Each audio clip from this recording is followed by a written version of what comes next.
എന്താടാ നിങ്ങളുടെ അനക്കമൊന്നും ഇല്ലല്ലോ. ഇങ്ങനെ ഒരുത്തിയുടെ ജീവിച്ചിരിക്കുന്ന കാര്യം പോലും നിങ്ങൾ മറന്നു പോയോ? ഈ കിളവിനെ എല്ലാവരും മറന്നോ? നിനക്കല്ലെങ്കിലും പണ്ട് എന്നോട് യാതൊരു സ്നേഹം ഇല്ലല്ലോ. ഏയ് ഒന്നുമില്ലമ്മേ, അങ്ങനെയൊന്നുമില്ല. എന്താടാ നിനക്ക് വല്ല വയ്യാഴികയുണ്ടോ? നിന്റെ സൗണ്ട് ആകപ്പാടെ മാറിയിരിക്കുന്നല്ലോ. എന്താ പ്രശ്നം എന്ന് ചോദിക്കാണ്. ഒന്നുമില്ലമ്മേ, പ്രശ്നമൊന്നുമില്ല. അമ്മയ്ക്ക് അവിടെ എങ്ങനെയുണ്ട്? അസുഖം വല്ലതും ഉണ്ടോ? സുഖമാണോ എന്ന് ചോദിക്കുമ്പം എനിക്കിവിടെ ദൈവം അനുഗ്രഹിച്ച് കുഴപ്പമൊന്നുമില്ല. പിന്നെ എൻ്റെ കൂടെപ്പിറപ്പായ കാലുവേദന മാത്രം അങ്ങനെ തന്നെ ഉണ്ട്. അല്ലാതെ എനിക്കൊരു കുഴപ്പമില്ല. അല്ല നീ നിനക്ക് എന്താ പ്രശ്നം? നിന്റെ സൗണ്ട് കേട്ടിട്ട് എനിക്ക് വല്ലായ്മ തോന്നുന്നു. ഇല്ലമ്മേ, എനിക്കൊരു കുഴപ്പമില്ല. അല്ല ചന്ദ്ര എവിടെ? ചന്ദ്ര ഇവിടെ ഉണ്ട്. ബാക്കി എല്ലാവരും അവരെല്ലാം ഓരോ ജോലിക്ക് പോയിരിക്കാമേ. ഞാനും ചന്ദ്രയും ഇവിടെ തന്നെ ഉണ്ട് എന്ന് പറയാണ്. അല്ല നീ ഏതോ ജോലിക്ക് പോവാണെന്നൊക്കെ പറഞ്ഞ കേട്ടല്ലോ. എന്തായടാ?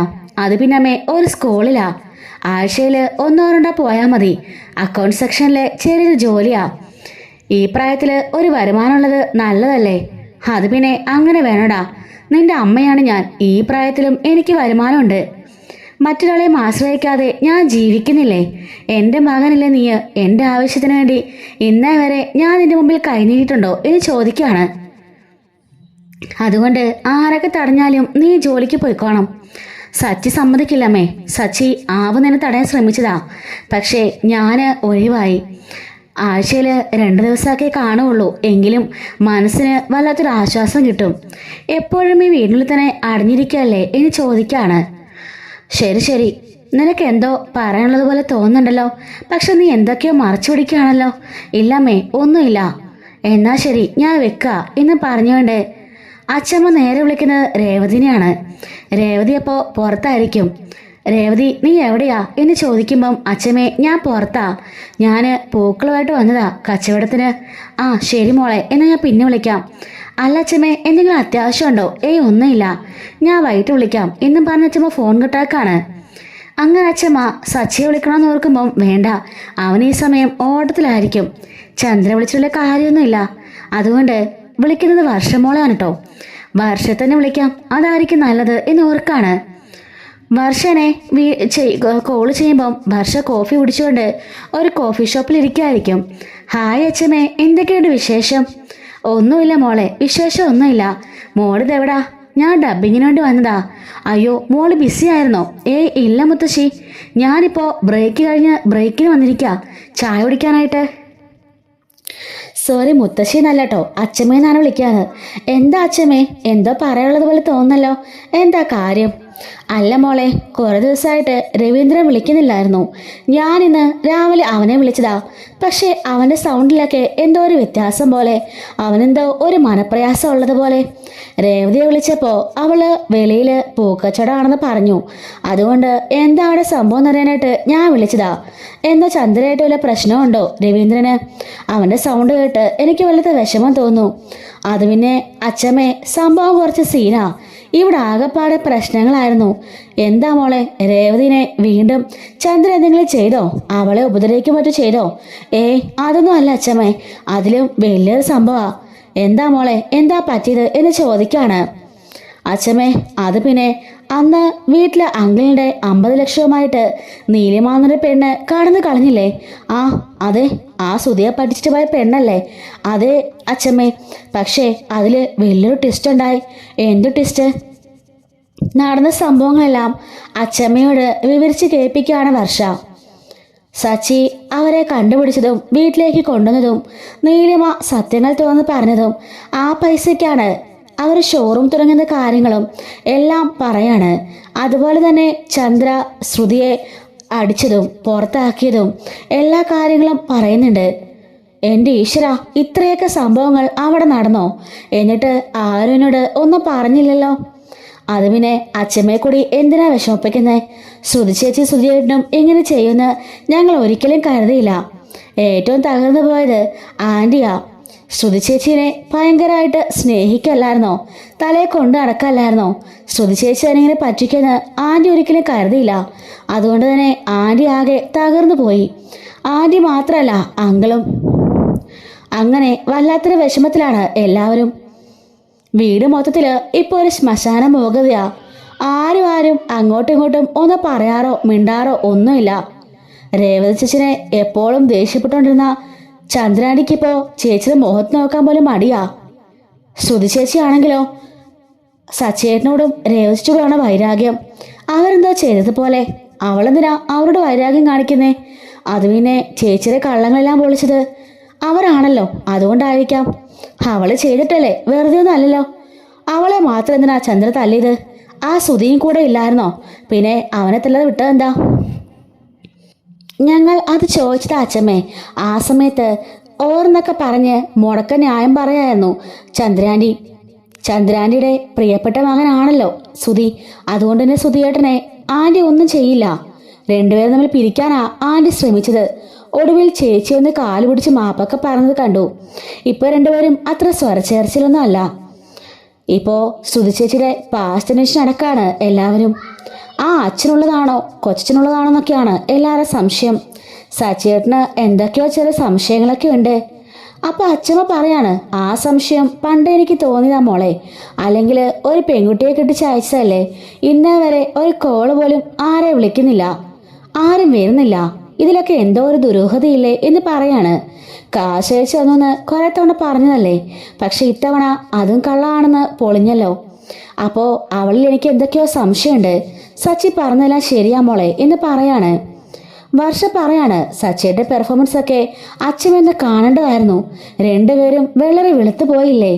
ചന്ദ്രാനിയുടെ അഹങ്കാരം കുറേയൊന്ന് കുറഞ്ഞു.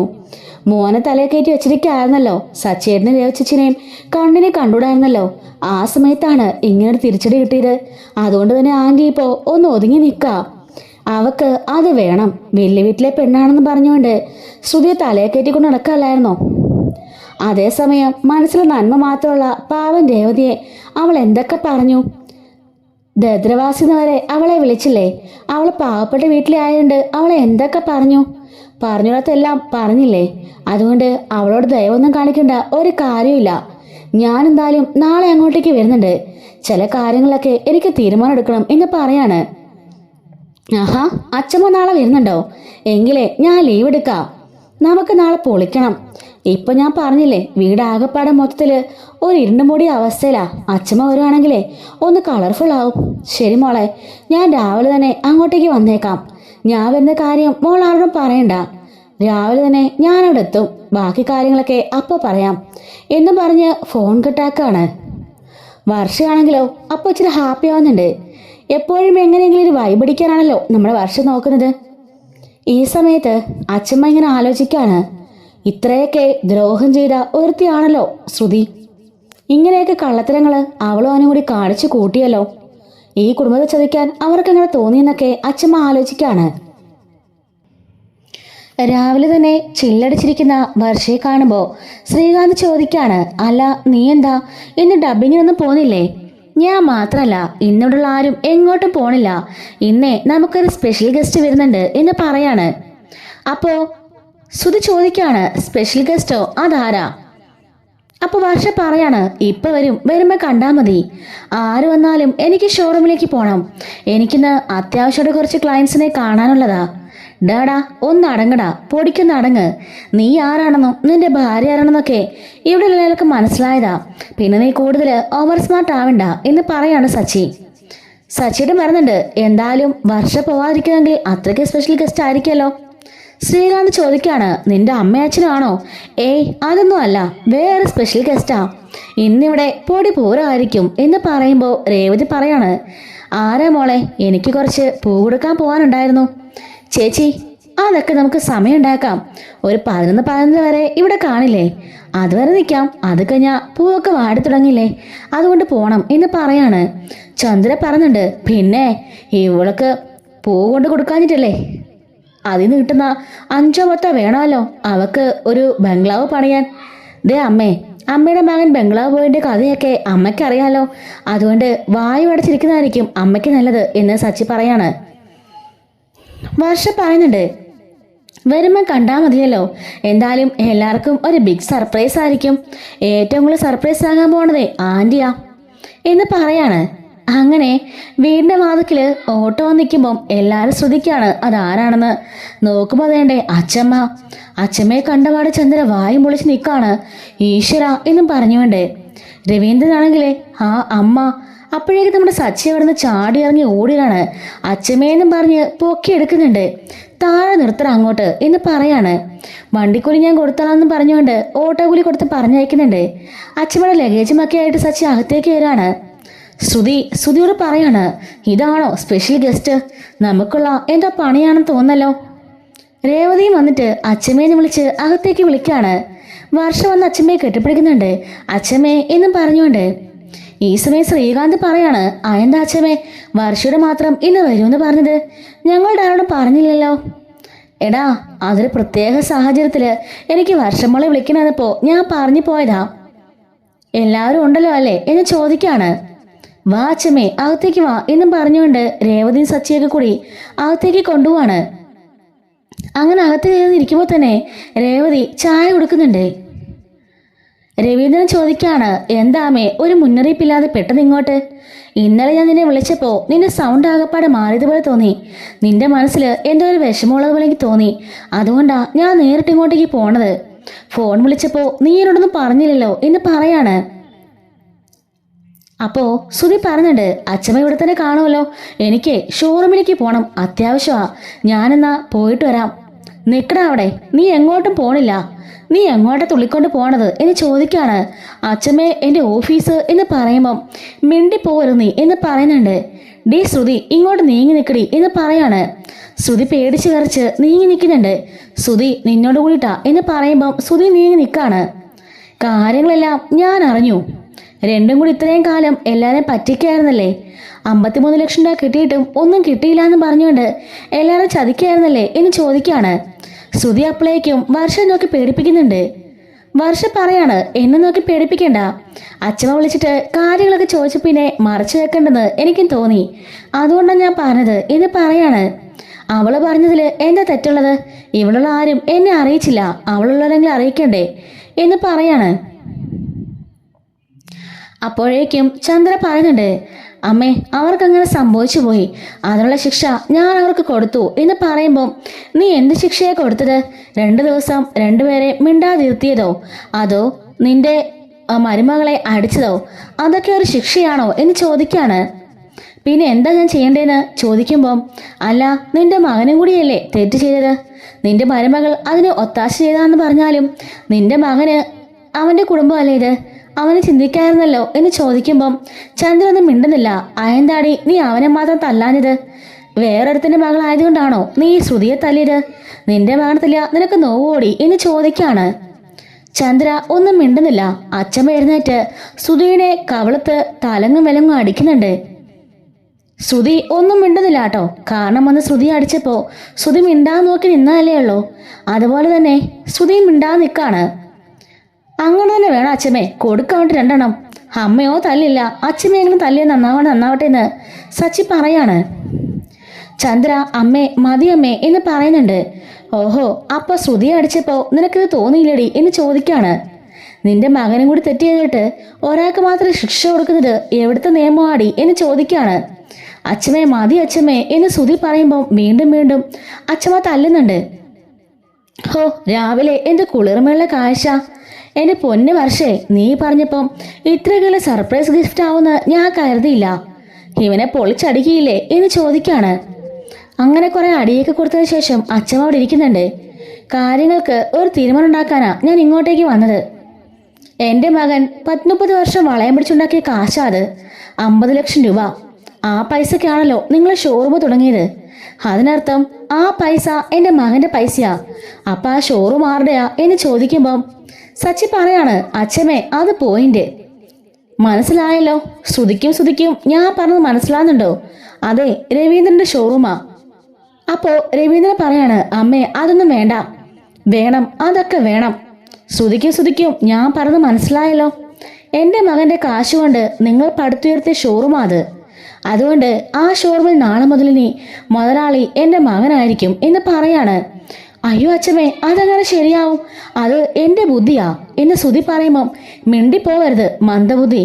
30 ലക്ഷം കൊണ്ട് കളഞ്ഞാക്കെ ഞാൻ അറിഞ്ഞില്ലെന്ന് കരുതിയോ? അതൊക്കെ ഞാൻ അറിഞ്ഞു. നിന്റെ ഭാര്യയുടെ കുബുദ്ധി കൊണ്ടാ നീ ഇത്രയും കാലം പിടിച്ചു നിന്നത്. എന്നിട്ട് അവന്റെ ഷോറൂം പോലും, നാണം കെട്ടവനെ. മര്യാദയ്ക്ക് ഷോറൂം നാളെ തന്നെ അവനെ ഏൽപ്പിച്ചിരിക്കണം. നീ ഇനി അവിടുത്തെ വെറും തൊഴിലാളി മാത്ര, മനസ്സിലായല്ലോ എന്ന് ചോദിക്കാണ് അച്ഛമ്മ. അത് എന്ന് പറയുമ്പം രവീന്ദ്ര, ഞാൻ പോയി നാളൊക്കെ നോക്കിയിട്ടാ വന്നത്. ഇന്ന് നല്ല ദിവസാ, അതുകൊണ്ടാണ് ഞാൻ ആരോടും പോകണ്ടെന്ന് പറഞ്ഞത്. 11 മണിയാകുമ്പം നമ്മളിവിടുന്ന് ഇറങ്ങാം. 11:30 നേരെ കടയിലേക്ക് കയറണം. നീ അവിടുത്തെ മുതലാളിയായിട്ടിരിക്കുന്നത് എനിക്ക് കാണണം. അപ്പോഴേക്കും ചന്ദ്ര ചാടി എഴുന്നേക്കുന്നുണ്ട്. അതങ്ങനെ ശരിയാവും, അത് എൻ്റെ മോൻ്റെ കടയല്ലേ, എൻ്റെ മോനല്ലേ അവിടെ സീറ്റിലിരിക്കേണ്ടത്, അവരല്ലേ അവിടെ ഇരിക്കാൻ യോഗ്യത എന്ന് പറയുമ്പോൾ മുത്തശ്ശി പറയുന്നുണ്ട്, അതിന് വേണമെങ്കിലേ നിന്റെ മകന് കഷ്ടപ്പെട്ട് അധ്വാനിച്ച് കാശുണ്ടാക്കണം, അല്ലെങ്കിൽ അവൻ്റെ ഭാര്യയോട് ഉണ്ടാക്കാൻ പറ. അല്ലാതെ എൻ്റെ മകൻ കഷ്ടപ്പെട്ട കാശ് കൊണ്ടല്ല നിന്റെ മകൻ അവിടെ ഇരിക്കേണ്ടത്. നിന്റെ മകനോട് ഇരിക്കുമ്പോൾ നിനക്കുണ്ടാകുന്ന സന്തോഷം പോലെ തന്നെയാ എൻ്റെ മകനും. അവനിപ്പോൾ ഒരു വരുമാനമില്ലാതെ വീട്ടിലിരിക്കല്ലേ. അവൻ്റെ ആകെപ്പാടുള്ള സമ്പാദ്യമാണ് ആ 50 ലക്ഷം. അതുകൊണ്ട് ആ പണത്തിലുള്ള മൂല്യം അവന് വേണം. സച്ചി, എല്ലാവരും റെഡി ആയിക്കോ. 11 മണിക്ക് നമ്മളിവിടെ ഇറങ്ങും. 11:30 മുന്നേ കടയിൽ കയറണം. ഇവനെ അവിടെ ഇരുത്തണം എനിക്കെന്ന് പറയാണ്. അപ്പോഴേക്കും സച്ചിൻ, രേവതിയും വർഷ, ശ്രീകാന്തും ഒക്കെ കൈയടിക്കാണ്. കണ്ടോ, എല്ലാവരുടെയും ആഗ്രഹം അതാ. അമ്മേ, അതൊന്നും വേണ്ടെന്ന് പറയുമ്പം നീ മിണ്ടിപ്പോവരുത്. നീ കാരണമാണ് ഇവളെല്ലാം ഇങ്ങനെ അഹങ്കരിക്കുന്നത്. ശ്രുതിക്കും ആ പണത്തില് യാതൊരു അവകാശവും ഇല്ല. ഇത്രയും നാളും അവർ കഷ്ടപ്പെട്ടുണ്ടെങ്കിലേ അതിനാണ് അവർക്ക് കിട്ടിയ 10 ലക്ഷം രൂപ. പിന്നെ 3 ലക്ഷം പലിശ മേടിച്ചെടുത്തല്ലോ രണ്ടും കൂടി. അതങ്ങ് കണക്കിലെ വരവ് വെച്ചാൽ മതി. ബാക്കി സമ്പാദ്യമൊക്കെ എൻ്റെ മകൻ്റെയാ എന്ന് പറയുന്നുണ്ട്.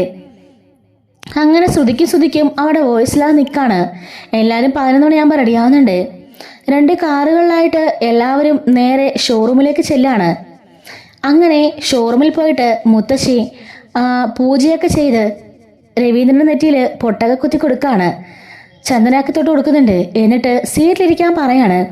അങ്ങനെ രവീന്ദ്രനെ സച്ചി പിടിച്ചുകൊണ്ട് പോയിട്ട് സീറ്റിലിരുത്തുന്നുണ്ട്. ഇത് വേണ്ടാന്ന് രവീന്ദ്രൻ പറഞ്ഞിട്ടുണ്ടെങ്കിലും അത് കേൾക്കുന്നില്ല കേട്ടോ മുത്തശ്ശി. മര്യാദയ്ക്ക് അവിടെ ഇരുന്നോണം. ദേ ശ്രുതി, ഇനി മുതൽ നിങ്ങളടുത്ത ജോലിക്കാരാ, മനസ്സിലായല്ലോ. രവീന്ദ്ര, ഇനി ഇവിടെ നീ അനങ്ങി പോകരുത്. പറഞ്ഞ് മനസ്സിലാവുന്നുണ്ടല്ലോ എന്ന് ചോദിക്കാണ്. നിനക്ക് എന്നിവർ 50 ലക്ഷം തരുന്നോ അന്ന് നീ ഇവർക്ക് ഈ കട വിട്ടുകൊടുത്താൽ മതി. അല്ലെങ്കിൽ നീ തന്നെയാണ് ഈ കടയുടെ ഓണർ, നിന്റെ കാശുണ്ടല്ലേ ഈ കടയുണ്ടാക്കിയത് എന്ന് ചോദിക്കാണ്. ചന്ദ്രയ്ക്ക് അങ്ങോട്ട് വലിയ സുഖിക്കുന്നില്ല. സ്വന്തം മകനോട് നിരക്കിട്ടാണല്ലോ ഭർത്താവിനെ ഇരുത്തിയത്. അതുകൊണ്ട് തന്നെ അവർക്ക് അങ്ങോട്ട് പിടിക്കുന്നില്ല കേട്ടോ. സച്ചി പറയാണ്, അച്ഛമ്മ പൊളിയാ, മാസാ. അച്ഛമ്മ വരുമ്പോ തന്നെ എന്തെങ്കിലുമൊക്കെ ഫയർ ഉണ്ടാവുമെന്ന് എനിക്ക് ഉറപ്പായിരുന്നു. ഇത്രയും ദിവസം വീടിനകത്ത് ഒരു ശ്മശാന മൂകതയായിരുന്നു. ഇപ്പൊ അതെല്ലാം മാറി. ആ സീറ്റിലിരിക്കുമ്പം രവീന്ദ്രനും ഒരു വല്ലാത്തൊരു സന്തോഷമുണ്ട്. കാരണം ഇത്രയും നാളും ഒരു ജോലിയില്ലാതെ വീട്ടിലിരിക്കുകയായിരുന്നല്ലോ. ഇപ്പൊ തൻ്റെ അധ്വാനത്തിന്റെ ഫലമായി കിട്ടിയ കാശുകൊണ്ട് തന്നെ അത്ര വലിയൊരു ഷോറൂമിലിരിക്കുമ്പം അദ്ദേഹത്തിന് അഭിമാനം തോന്നുന്നുണ്ട്. രേവതി പറയാണ്, ഇനി വെച്ചിട്ട് കയറ്റായിരിക്കും അച്ഛാ. അച്ഛനാണ് ഇവിടെ ഇരിക്കാൻ ഏറ്റവും കൂടുതൽ യോഗ്യത എന്ന് പറയാണ്. ശ്രുതിയും ആകെപ്പാടെ കലിപ്പിലും ദേഷ്യത്തിലും അവിടെ നിൽക്കുന്നുണ്ട്. വർഷ പറയാണ്, അച്ഛമ്മേ, ഇങ്ങനൊരു സീൻ ഞാൻ ഒട്ടും പ്രതീക്ഷിച്ചില്ല. എന്തായാലും സംഭവം പൊളിച്ചു. അച്ഛമ്മ മാസാ എന്നൊക്കെ പറയാണ്. അങ്ങനെ രവീന്ദ്രൻ അവിടെ ഇരുത്താണ്. അതിനുശേഷം വരുന്ന കസ്റ്റമേഴ്സിനെയൊക്കെ ഇങ്ങനെ ഡീല് ചെയ്യാൻ വേണ്ടി ശ്രുതി പോകുമ്പോൾ ശ്രുതിയോട് അച്ഛമ്മ പറയുന്നുണ്ട്, എടാ നീ ഒരു ജോലിക്കാരെന്നുള്ള ഓർമ്മ നിനക്ക് വേണം. അങ്ങനെ ലാസ്റ്റ് ക്യാഷും കൊണ്ട് അവർ വരുമ്പോഴേക്കും ശ്രുതി വാങ്ങിക്കാൻ പോകുമ്പം അതിനോടെ മുതലാളിയുണ്ട് എന്ന് അച്ഛമ്മ പറയാണ്. അങ്ങനെ ക്യാഷ് വാങ്ങിക്കുന്നത് രവീന്ദ്രനാണ് കേട്ടോ. ആദ്യത്തെ കാശ് മേടിച്ച് അദ്ദേഹം ഭക്തിയോടുകൂടി തന്നെ ആ പെട്ടിയിലിടുന്നുണ്ട്. അച്ഛനൊന്നും അറിയില്ല. സബ് ഡീലേഴ്സിനെ കളക്ട് ചെയ്യുന്നതും ബാക്കി എല്ലാ കാര്യങ്ങളും നോക്കുന്നത് ഞാനാ. അതുകൊണ്ട് അച്ഛനോട് ഇരുന്നാലേ ഒന്നും ശരിയാവില്ല എന്ന് പറയുമ്പോൾ മുത്തശ്ശി പറയുന്നുണ്ട്, എടാ നീയാണ് ഇവിടുത്തെ മാനേജർ. ഇനി മുതല് മാനേജറിന് അക്കാര്യങ്ങളെല്ലാം നോക്കാലോ. രവീന്ദ്ര, മാസം അവനൊരു ശമ്പളം കൊടുത്തേക്കണം. പറഞ്ഞ് മനസ്സിലായല്ലോ എന്ന് ചോദിക്കാണ്.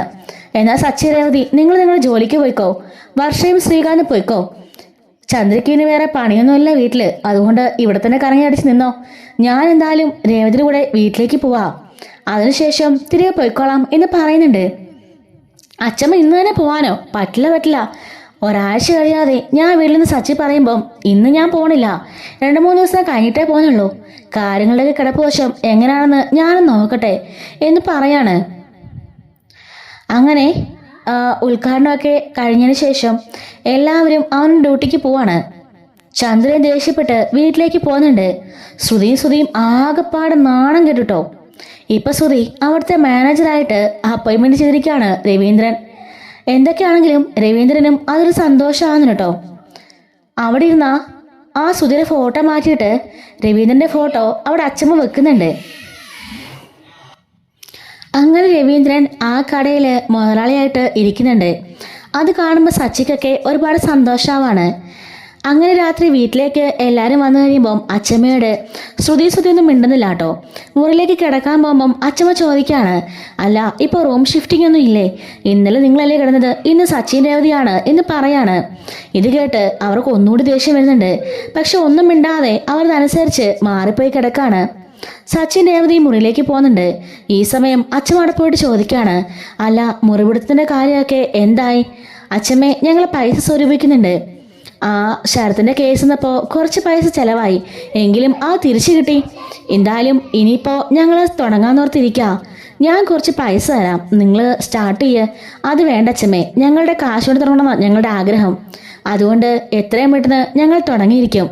ഞങ്ങളിലിപ്പോൾ കുറച്ച് പൈസയായി, ഈ ആഴ്ച തന്നെ സ്റ്റാർട്ട് ചെയ്യാന്നോർത്തിരിക്കുകയാണ് എന്ന് രേവതി പറയുന്നുണ്ട്. എന്തായാലും എൻ്റെ സ്വത്തുക്കളെല്ലാം എൻ്റെ മകനുള്ളതാ രവീന്ദ്രന്. എൻ്റെ കാലശേഷം അതെല്ലാം നിങ്ങൾക്കുള്ളതാ. രവീന്ദ്രനും അവൻ്റെ 3 മക്കൾക്കും അവകാശപ്പെട്ടതാണെല്ലാം എന്ന് അച്ഛമ്മ പറയാണ്. അച്ഛമ്മയുടെ സ്വത്തുക്കളും ഒന്നും ഞങ്ങൾക്ക് വേണ്ട, അച്ഛമ്മയുടെ സ്നേഹം മാത്രം മതി. പിന്നെ ഇന്ന് അച്ഛമ്മ ചെയ്ത കാര്യമുണ്ടല്ലോ, അത് സൂപ്പറായിരുന്നു. അച്ഛന് മനസ്സുകൊണ്ട് വലിയ സന്തോഷമായിട്ടുണ്ട്. ശ്രുതിക്കും നല്ല പണിഷ്മെന്റ് തന്നെ കിട്ടിയത്.